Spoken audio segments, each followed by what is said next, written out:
about fears. Let's talk about love.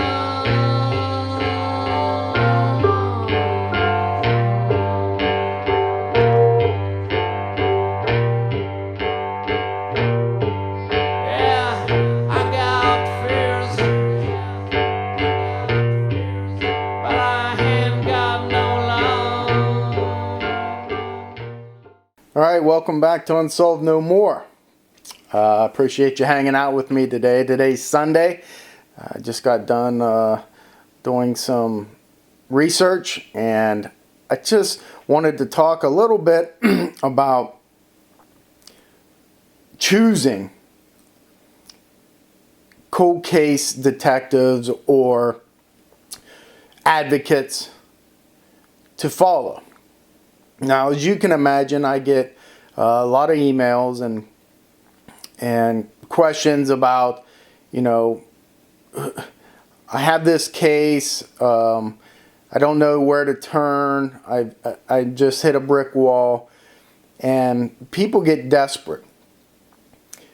Now, I guess there's like three different categories this falls under. One is like a family member. Okay, and those are the individuals I've dealt with the most that reach out to me, and I correspond, and because naturally they're the ones that are hurting the most, and they have the most to gain. They have the most vested interest in a cold case investigation when it's their loved one. It's imperative that they have a working relationship with the police department and the investigators that are investigating their cold case. Now, I have to admit, there are more families, I think, that are frustrated and do not like the way they are treated by those investigating police officers than there are that like the relationship.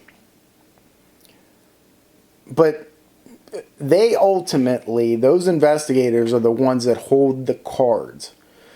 What I mean by that is, let's say a family member reaches out to me and they want me to investigate. And I have done this, obviously, on different occasions. It all depends.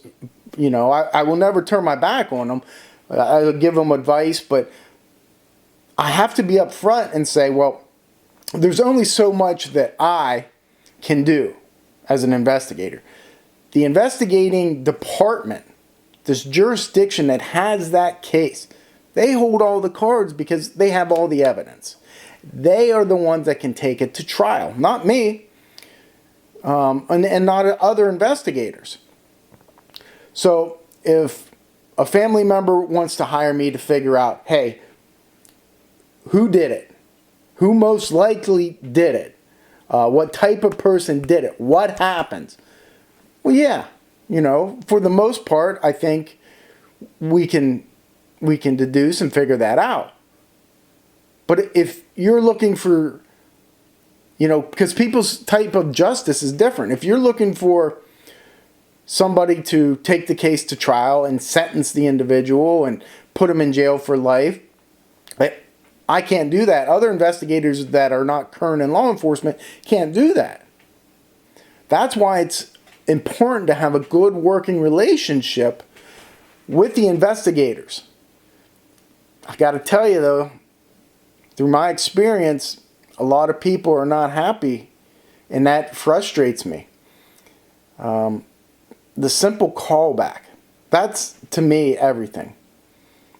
If you don't want to work hard on the case because, you're not passionate about being a detective, or you're just there to collect a paycheck. Listen, I've been in police departments where people get promoted from patrol officer, watch commander, to detective, and they couldn't investigate their way out of a wet paper bag. But they have seniority, which is completely overrated. And they pass a test, and now they get weekends off. So, they want that. But they're not good investigators. and their heart isn't in it. I've seen it hundreds of times. I'm not making it up. So those type of people really bother me, because the easiest thing to do is to pick up a phone and call a family member back. Meaning, they call you, you see it's them on your caller ID, whatever, and you don't answer the phone. That's fine. Maybe you're busy. You don't want to show them that respect. But they're asking you in the voicemail, hey, can you give me an update on the case? What's going on? If you don't have the common decency to call them back, I have to not only question you as a detective, but as a decent human being. Because it's all about respect. Put yourself in their shoes. And I think sometimes we don't do this enough. Step back, put yourself in their shoes. If you had a loved one that went missing or was murdered and unsolved, and they hold the keys because they won't give you anything, and you're just calling for an update because you haven't heard from them in a while, and then they don't have the common decency. I've seen it happen a lot. No case more prevalent than the Stephanie Coyle case, and how the Westmoreland County District Attorney in their office treated that family. The worst I've ever seen. It's despicable. That's my opinion, you know.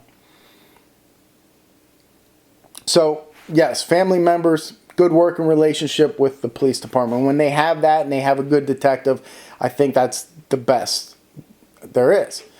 Now, let's say that you're a family member now and you are frustrated with the department and their lack of empathy, maybe, and their lack of, doing the job that they're hired to do. Happens a lot. I've seen that a lot as well. So you were looking for somebody to hire. Okay, you were looking for somebody to do a better job than the police. Are those people out there? Absolutely. There are great investigators that have never been cops, never been detectives, or retired, who have a passion for the job and they continue to do it. Sure. They might be able to elicit information where maybe the police officer didn't, or the detective that was on the case for that many years failed to do. So they're out there. Now, the question becomes, how do you pick? How do you choose which one? Because it's very important. Because more than likely, they are going to ask for money, as well as they should. It's their livelihood, Would you go to a veterinarian and say, hey, my dog needs surgery, he's going to die, but I don't want to pay anything for your specialty? No. So yes, they're going to charge you. So if you're paying money, just like a restaurant, if you're going to eat, you expect certain things. Now, how do you choose a restaurant when you go out to eat? Do you just choose the closest one? What if the closest one is 5 minutes away, but their food isn't that good, and their service isn't that good, and the tables are never wiped down, and there's flies that fly around? It's edible. It'll get the job done, meaning it'll quench your hunger. But would you drive that extra 15 miles for the nice restaurant with the good food that's clean, with the nice staff? That's something you have to choose. But I think when you're looking at cold case investigators, private investigators, do your research. Look at who you're getting. Now, how I determine a lot of my stuff, and this is just me, let's say somebody reaches out to me and they're like, hey, I want to work for you, or whatever it is. I will go to their social media page. You can learn a lot about somebody within 30 seconds of scrolling their social media page. You see what they're posting, what they're reposting, what stances they have in life, and whether it jives with you, because that's all important. If they're serious, if they're vulgar, if they make wise decisions. This is all important. So that's what I do. So go to their social media page. Now, it doesn't matter if they have 1 million followers or they have 40. I think that gets lost in translation, what that really means. I mean, like right now, if you went to my Facebook page, Detective Kenneth L. Maines, you're going to see a lot of posts. Now, there's a reason for that, because I am blessed right now that Facebook has been paying me to post things. So that's what I'm doing. I'm trying to post relevant things, and, you know, so when you look at my stuff, you're going to see nothing crazy, put it that way.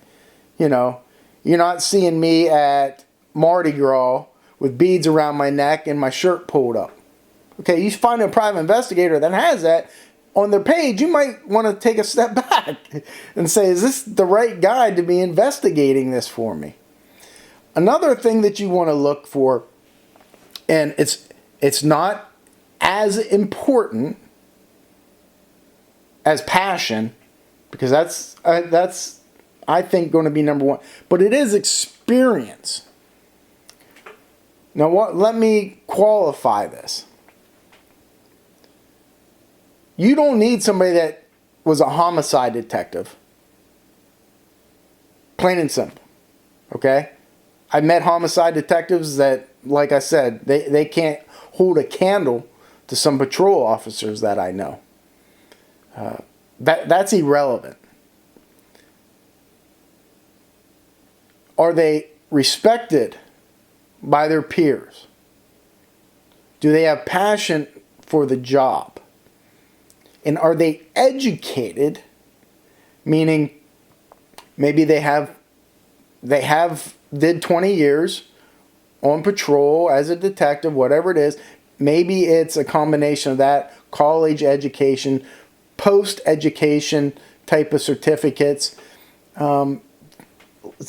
Just like in cases, it's a totality of everything. Okay? If they have that experience, I think it's important. That's a person that you should look at. Because, listen, you can research somebody and you will always find somebody that's dissatisfied with them.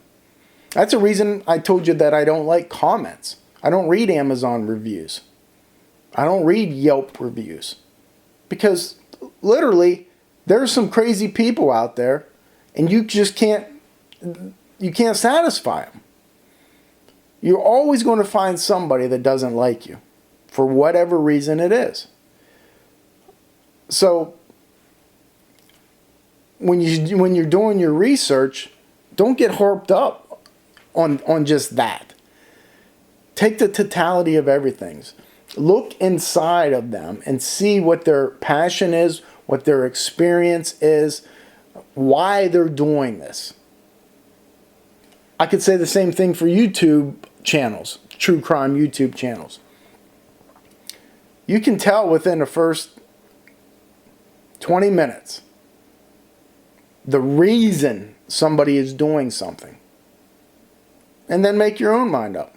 You know, if they are doing it just to get clicks and to make money, well, I mean, it's your choice, but for me, a wise decision is stay away from that person.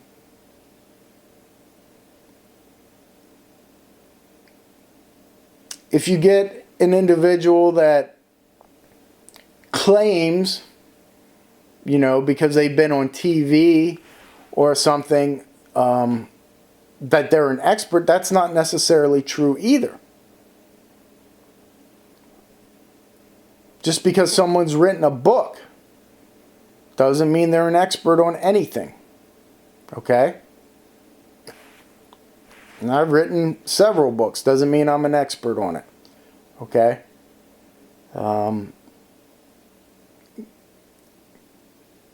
If their ideologies don't align with yours, I think that's something that you have to look into. I really do. Because for me, if somebody's hiring me, I'm with them for life. Okay? Meaning they call me at 2 in the morning, I answer. You know, the Stephanie Coyle case that I talked about. Still, that's been, I don't know, 6, 7 years from now. And I still talk to them. They still call me with questions. I've gone down and visited them several times. It's the right thing to do. And I think that's what you have to look at. You know, you have the advent of this CrimeCon, which I'm not a big fan of. I got to be honest with you. I'm just not. And it's no disrespect towards the organization or people that attend it. I just think it's too commercial. People are making money off of it, and I don't like it. That's me.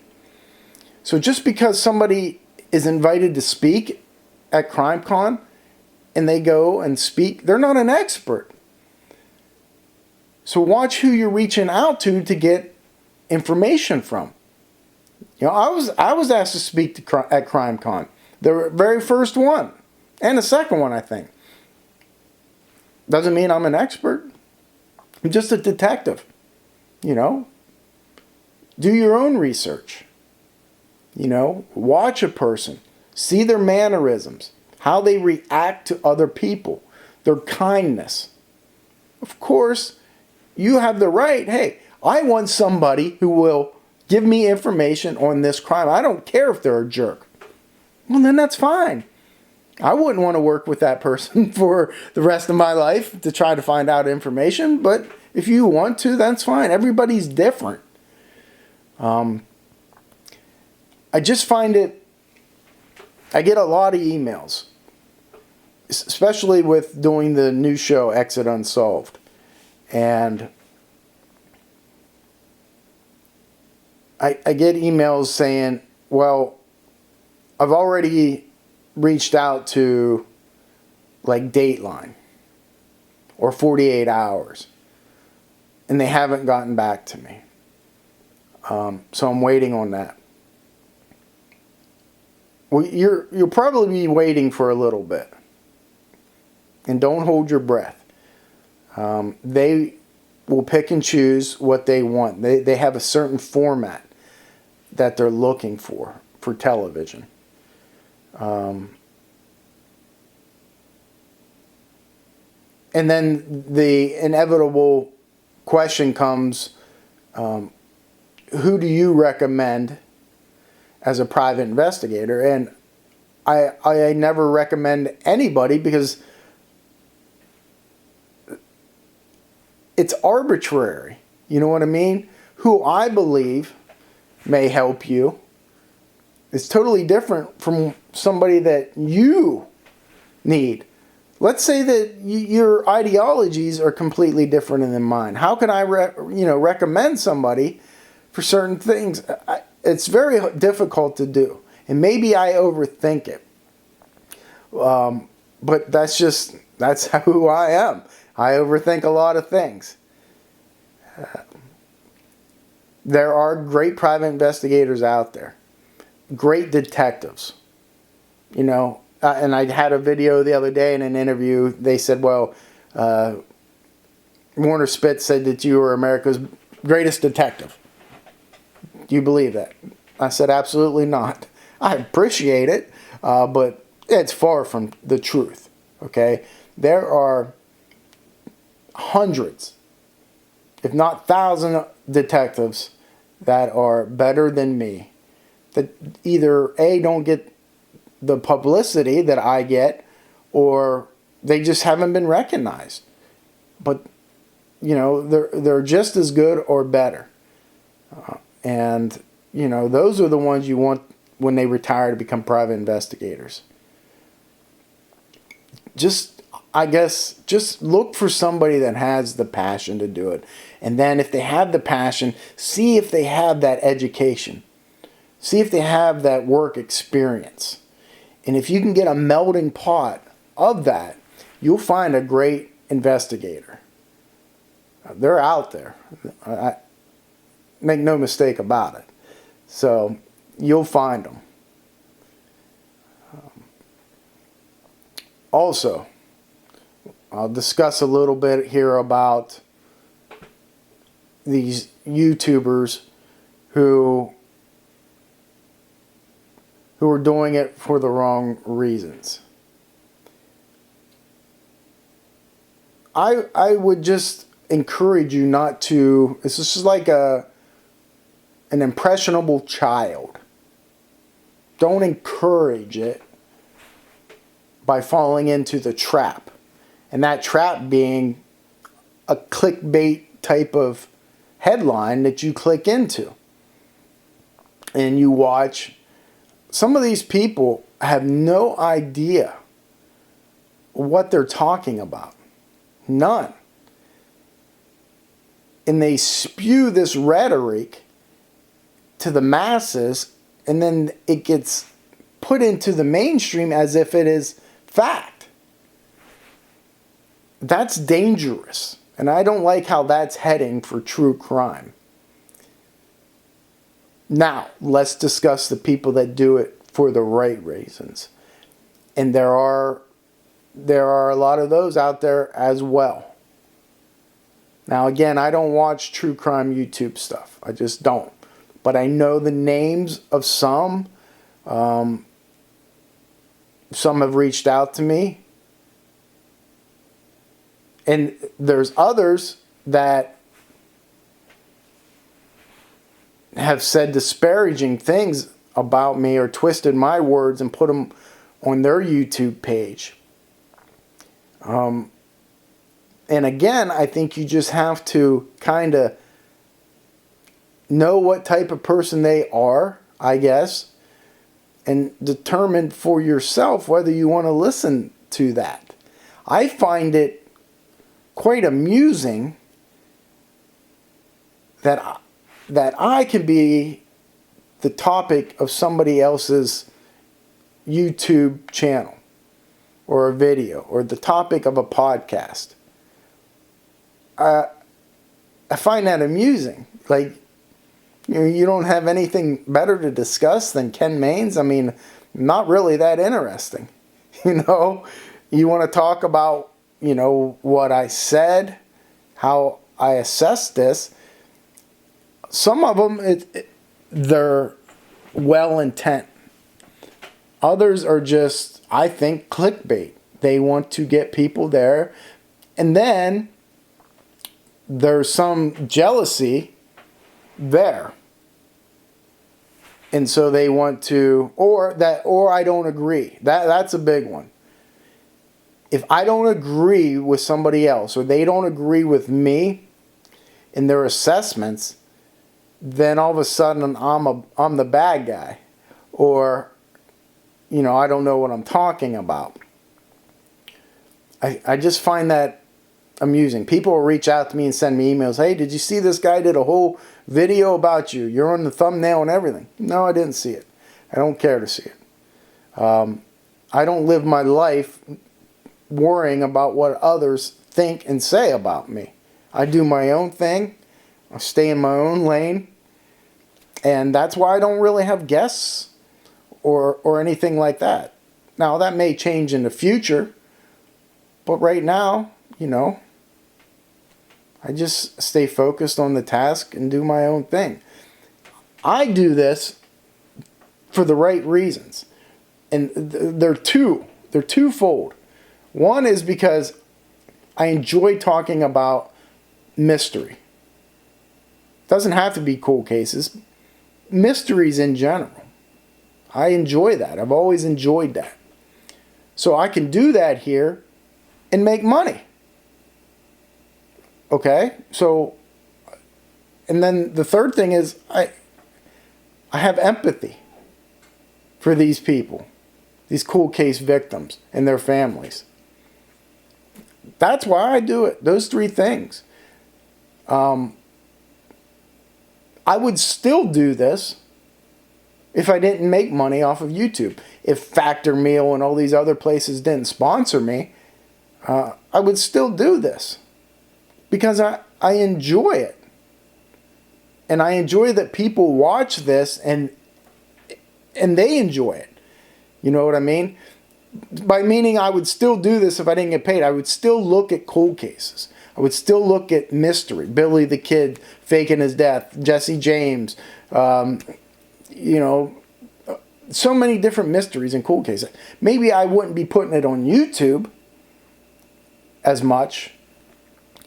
But I've come to realize, listen, see, because when I first started this, you know, I did my first video. It was an interview, and I uploaded it to my Facebook. And there was a lot of comments about, you need to put this on YouTube. I didn't even know what YouTube was. But I researched it, uploaded it to YouTube so more people could see it. And then that grew, and then that grew. And then next thing I know, I have, over 100,000 followers. So I start thinking, okay, I must be doing something right. So maybe when I look at these cold cases, I give my assessment, I'll keep putting it out there because people enjoy it. If people didn't want this, if they didn't enjoy it, I don't think I would be putting it on YouTube because I'm not a social media type person. I would still do it. I would do my research and I would, still investigate cold cases, but I wouldn't put it out there to people. But since people like it, the majority, you always have people that don't like you and disagree with you. And it took me a long time to accept that. But once you do, you live free. Like a free bird. So,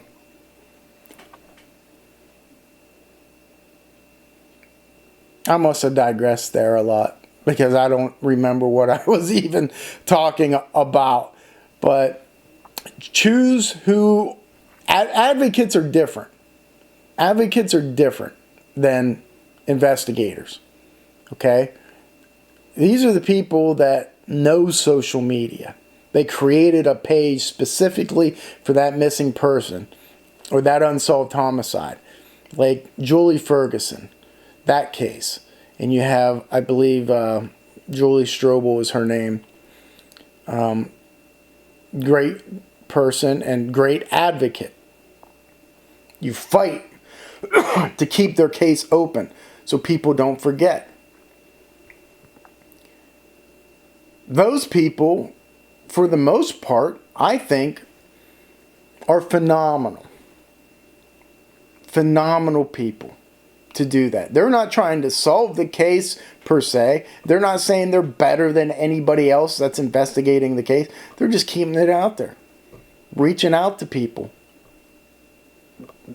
To me, they're the unsung heroes of cold case investigations. I love advocates. I think of the Ketty murders too. And there's another topic. You have people that think, that they're the expert of the entire case. They know everything. And then the way they treat people, if you look at that, it makes you want to say, listen, I don't want nothing to do with that type of person. But you have other people who are diligent, who are nice, who are respectful. That's the type of people I want to listen to.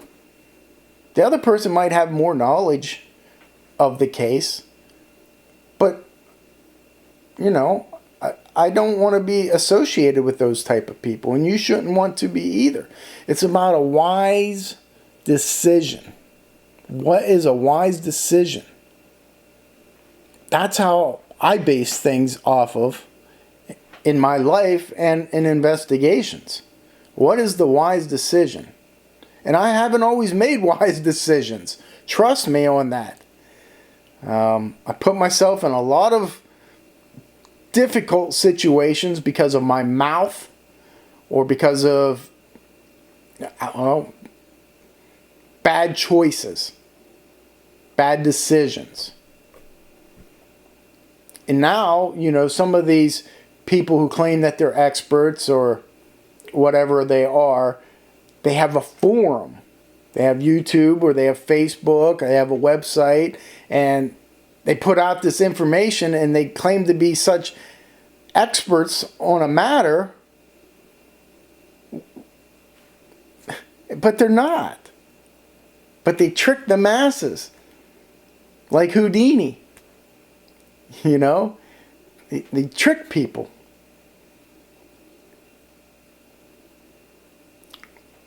You know, I got a comment this morning on my Facebook page from somebody that says, I'm no longer a fan of yours, or that's why I quit being a fan of yours, because of your disdain for psychics. Well, number one, I don't understand why you would have to take the time to get on my page and waste time out of your precious day to tell me this. Secondly, I don't care. You know, that doesn't bother me that you have disdain for me. Jesus Christ had people that had a lot of disdain for him. Okay? He didn't care. So I would just say choose wisely. Look at your options. Choose wisely. Research them. And make your own decision